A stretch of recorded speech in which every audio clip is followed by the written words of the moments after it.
अस्सलाम वालेकुम जी। आज का हमारा टॉपिक है इंटरपोलेशन। अब जनाब इंटरपोलेशन क्या है? लास्ट लेक्चर में हमने फाइनाइट डिफरेंसेस देखे। अब उसी को लेके बुनियादी तौर पे हम आगे चल रहे हैं इंटरपोलेशन में। इंटरपोलेशन एक ऐसा मेथड देखा जाता है जिसमें हम एक सिंपल फंक्शन को ड्राइव करते हैं।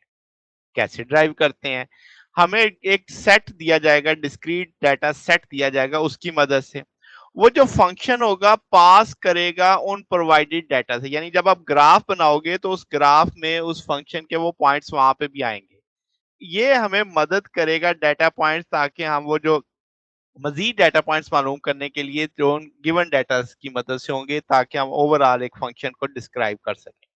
लेट्स से हमें डाटा गिवन टेबल की सूरत में दिया गया जिसमें आपका एक क्वांटिटी y है जिसको हमने मेजर किया किसके लिहाज से, जब हम x को अल्टर करते हैं। ठीक है, तो आप कहेंगे कि यार डाटा जो जनरेट हुआ है function y of F x की वजह से। अब ये हमारे लिए अननोन होगा या इसे ऑपरेट करना हमारे लिए मुश्किल होगा फंक्शन को, यानी फंक्शन हम नहीं जानते। फिर लेट से एफ वाई आपके पास एफ ऑफ एक्स है, आई की वैल्यू 0 से n तक है, आपने वो टेबल फॉर्म में ऐसे लिख दिया। अब जो टेबल में वैल्यू है ये या तो एक्सपेरिमेंट की मदद से आई होंगी या हमने जनरेट की होगी अगर फंक्शन हमें मालूम है, मगर most of the cases function हमें मालूम नहीं होगा। तो प्रोसेस है जो कंप्यूट करने का एक्सपेरिमेंट, यानी अप्रोक्सीमेट वैल्यू निकालनी है फंक्शन के, जो कि आपके पास कुछ पॉइंट्स जो रेंज के अंदर हैं उसके ऊपर, मगर वो टेबल पे नहीं होंगे। तो हम उस अमल को इंटरपोलेशन कहेंगे, यानी कुछ पॉइंट्स हम निकालेंगे जो कि गिवन डाटा में नहीं है, उसके ऊपर फिर हम वो उसे भी सेटिस्फाई करेंगे। तो वो जो आपके पास जितना भी डाटा होगा जो गिवन होगा उसे डाटा पॉइंट्स कहेंगे, और आप इसे n+1 डाटा पॉइंट्स कहेंगे, क्योंकि जीरो से शुरू हो रहा है ना, तो अगर आप टोटल काउंट करें तो n+1 आ जाएगा आपके पास। अब आप इसे ऐसे लिख सकते हैं 0 से 1 तक, और आपके पास आगे सो 1 सॉरी नहीं, यहाँ तक आएगा n तक। जी, इस तरीके से अब आपके पास x naught y naught x one y one इस तरह सो ऑन सो लिख सकते हैं। एक्स नॉट एक्स वन ये सारे चीजें नोड के लाएंगी, तमाम नोड डिस्टिंक्ट होंगे, यानी कि जुदा जुदा हर एक की वैल्यू अलग अलग होगी। और मोस्ट प्रॉब्ली जो पैटर्न होगा कि एक्स नॉट छोटा होगा एक्स वन से, एक्स वन छोटा होगा एक्स टू से, और ये छोटे छोटे लास्ट वाला एक्स वन सबसे बड़ा होगा।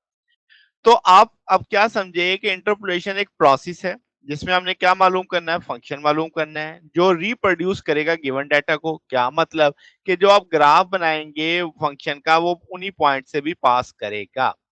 अब जो फंक्शन है वाई पी एक्स आप कह सकते हैं जो इंटरपोलेट करेगा डाटा को, इससे हम इंटरपोलेंट बोलते हैं उस फंक्शन को। और इंटरपोलेंट होने के लिए क्या जरूरी है? जो इंटरपोलेटिंग कंडीशन है क्या वो सेटिस्फाई करें, यानी कि पी आई पी एक्स आई और आई की वैल्यू आपके पास लेकर 1 से लेकर n तक होगी। तो अगर हम रिस्ट्रिक्ट करें इंटरपोलेशन को n+1 डाटा पॉइंट तक, तो जो पोलिनोमियल की डिग्री होगी वो लेस देन n या n के इक्विवेलेंट होगी। ठीक है, तो हम कहेंगे इंटरपोलेशन आपकी पोलिनोमियल इंटरपोलेशन है। अब अपने आप को मजीद हम कह देंगे, जितने भी फर्दर आगे न्यूमेरिकल वगैरह देखेंगे हम पोलिनोमियल ही देखेंगे सिर्फ। अब ये इंटरपोलेशन कहाँ इस्तेमाल होती है? अप्रोक्सीमेशन थ्योरी में, न्यूमेरिकल डिफरेंशिएशन में, न्यूमेरिकल इंटीग्रेशन में, numerical solution of ordinary and partial differential equation में। फिर हम चॉइस कैसे करते हैं कि कौन सा फार्मूला लगाना है, वो जो ग्राफ फंक्शन निकालना है क्या करना है उसका, किस फार्मूले से। तो आप वो जो पॉइंट उसमें जेन में रखते हैं कि जो आपको गिवन पॉइंट्स हैं वो आप पहले देखना इक्वली या अनइक्वली स्पेस है, पहले तो ये सोचते हैं। फिर आप देखते हैं कि जो इंटरपोलेशन है जो आप करना चाह रहे हैं उसका बिगिनिंग में करना चाह रहे हैं, सेंटर में करना चाह रहे हैं, या एंड पे करना चाह रहे हैं टेबल के। फिर आपके पास जो आप इंटरपोलेटेड वैल्यूज को चेक करते हैं, अगर सिंगल इंटरपोलेशन को चेक करना आसान नहीं है तो हम क्या करते हैं कि आपके पास जो रिपीट होती है इंटरपोलेशन मुख्तलिफ फार्मूलों को लगा लगा के, तो आप इससे काम तो बढ़ जाएगा, मगर आमतौर पर शुरू हम एक आसान फार्मूले से ही करते हैं। फिर आपके पास जो टाइप ऑफ इंटरपोलेशन है जो इक्वली स्पेस्ड डाटा पॉइंट्स में आएगी वो 3 तरह की होगी, जिसमें न्यूटन फॉरवर्ड डिफरेंस आ जाएगा इंटरपोलेशन फॉर्मुलेशन। तो आप शुरू से जो बिगिनिंग से आपका आता है, यानी वहां से यानी डिफरेंस करेंगे beginning of the difference table से, ऊपर से यानी शुरू करेंगे। और बैकवर्ड की बात करें तो एंड से शुरू करेंगे कि end of the difference table से आप डिफरेंसेस देखना शुरू करेंगे। सेंट्रल डिफरेंसेस से क्या मतलब होगा कि आप जो सेंटर डिफरेंस टेबल के सेंटर से आप डिफरेंसेस चेक करना शुरू करेंगे। तो सेंट्रल में स्टिलिंग फार्मूला है, बेसल फार्मूला है, एवरलेट फार्मूला है, आपके पास गास फॉरवर्ड एंड बैकवर्ड फार्मूला है। अनइक्वली स्पेस्ड डाटा पॉइंट्स की बात की जाए तो आपके पास इसमें Newton divided and difference interpolation formula है, लैग्रांज फार्मूला है, एटकिन फार्मूला है, बर्माइट फार्मूला है। अब एक्स्ट्रापोलेशन क्या होती है? पहले तो इंटर देख रहे थे। अब आपके पास अगर एक्स की वैल्यू हमारी रेंज से बाहर हो जाए तो उस प्रोसेस को जो हम वैल्यू एस्टिमेट करेंगे एक्स्ट्रापोलेशन बोलेंगे। जो एरर एक्स्ट्रापोलेशन का वो बढ़ जाता है अगर आपके पॉइंट ऑफ इंटरेस्ट जो है वो ज्यादा होते जाएंगे, यानी डाटा पॉइंट से दूर होगा जितनी ज्यादा उतने ही ज्यादा एरर आने के चांस होंगे।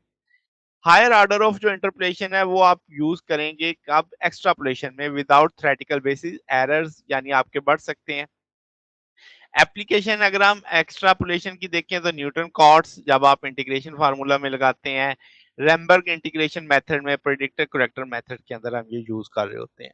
तो ये हमारे पास आज का टॉपिक था। अगर आपको इसमें कोई बात पूछनी हो, डाउट हो तो नीचे कमेंट्स में पूछ सकते हैं। वीडियो अच्छी लगी हो तो वीडियो को लाइक कीजिएगा, दोस्तों के साथ शेयर कीजिएगा, चैनल को सब्सक्राइब कर दीजिएगा। अब तक के लिए इतना ही, बाकी इंशाल्लाह फिर नेक्स्ट देखेंगे। ओके, अल्लाह हाफिज।